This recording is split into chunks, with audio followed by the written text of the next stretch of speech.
Hi Book 2, I'm here to do a Monday Reads. I enjoy Friday Reads so much that I thought I would do a Monday Reads to talk about the books I'm planning to read Monday through Thursday. Hopefully you can see me okay. It's super gloomy outside, and so I wanted to get a video in before I lose all the light. It's pretty rainy outside, but it's supposed to warm up later this week, so I'm enjoying the rain while I can get it. So the first book I'm talking about is one that I had intended to finish over the weekend, but I didn't. I got wrapped up in some other books. This is N.K. Jemison's Tablescape. I love this cover, especially the colors. I really like the purples and the blues. And this one for this one, it starts off just where the last book ended, and so for anyone who's read that one, you know exactly what I'm talking about. It's really hard to talk about sequels because, especially with fantasy series, because you can give so much away. I don't want to, spoil anything for people who haven't read the first book. But yeah, basically it starts off just where the first one left off, and it just goes from there. The action's pretty good, and it took me a bit to remember all of the characters because it's been a while. And I'm the worst with remembering characters' names because I read so many books that it's just like it's hard for me to keep track of names. But it took me like a couple chapters. Like, okay, yeah, I remember who everyone is and what last happened. Wikipedia is really great for remembering series and like summarizing books. I often use that if it's been like a year or so in between reading a book in a series. So yeah, that's this one. And then my audiobook for the week. Yeah, since it's pretty big, it's what I'm probably going to spend most of this week listening to is The Gene, An Intimate History, and it's by Siddhartha Mukherjee, and the narrator is Dennis Boutsikaris, if I said that right. And I guess the author says it's from Pulitzer Prize winning best-selling author of The Emperor of All Maladies, and I haven't read that one. But for the Gene, I've been meaning to read it forever since it came out. It came out in 2016, and I've had it on my TBR since that time. And so, but there's always so many holds at the library, and so this way I finally got it when there wasn't any holds. And so yeah, this is what I'm listening to this week. I think the audiobook doesn't have any hours, but I think right now I have like 15 hours left. 13 hours left. And so yeah, I'm working my way through that. So far we've gotten through like the history of genetics, with Mendel and his peas, and we're working way towards like present day. And then it's also like going with offshoots of talking about the gene and different animals and how we've evolved to human form with genes and chromosomes and all of that. And so it's a really interesting read.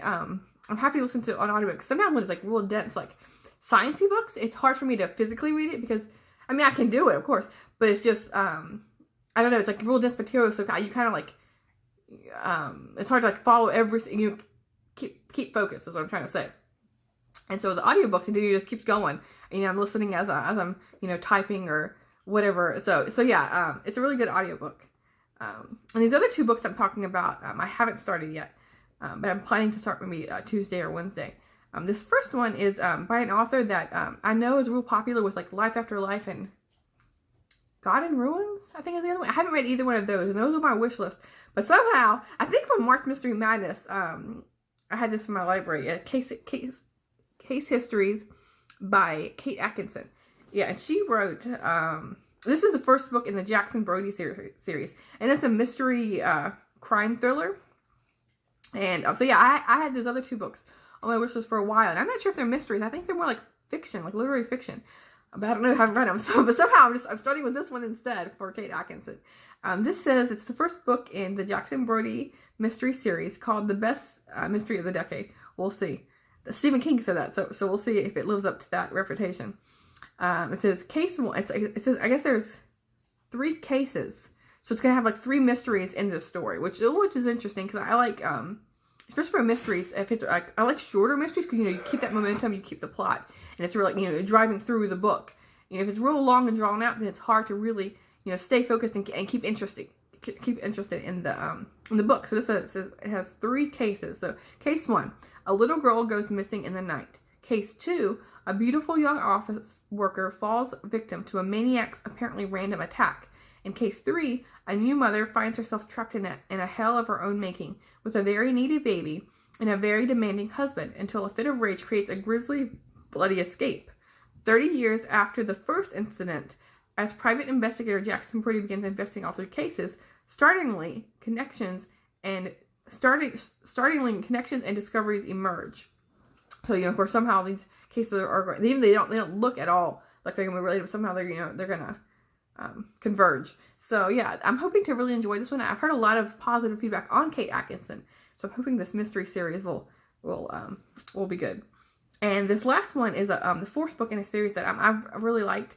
And it's a shorter book. It's In an Absent Dream by Shannon McGuire. If I said her name, I think it's Shannon. Yes, that's the name. With a really cool cover of a tree. This is the fourth book in the Wayward Children series. And let's see, this one is a prequel. It says it tells the story of Lundy, a very, very serious young girl who would rather study and dream than become a respectable housewife and live up to the expectations of the world around her, as well she should. And so this is about, her adventure with her doorway and her, fairyland that she's in. I think I'm going to like this one more than the third one. I've liked all of them. But the third one was, this, wacko world was, Candyland kind of thing, where, it was, I think it's called A Nonsense World is what it was called. So I'm more of a logical thinker, and so I didn't completely jive with this crazy, world. And so I think this one would be more my cup of tea, where it's more, logical and, yeah, we'll see. I think this one, it has really good reviews on Goodreads. It's 4.3. So, and I've seen a lot of people on BookTube talk about it. So these are the 4 books I'm planning to get to this week. And I'm also going to be reading, I'm still going on with reading Anthony Trollope's Phineas Redo, and I'm still reading The Great Hunt. Those two, slowly but surely, I'm getting them done this month. For Great Hunt, I think I did the math, and I need to read 2.5 to 3 chapters a day to finish by the end of April. And I haven't done the math for Anthony Trollope, but I know I want to get completely caught up, because this Sunday you need to read till chapter 60, and so I'm hoping to get to that point to actually be caught up with everyone else, so I'm not dragging far behind, and I can actually participate in the discussions. So yeah, let me know what you're reading, and if you read any of these books, let me know. Thanks. See you soon, BookTube.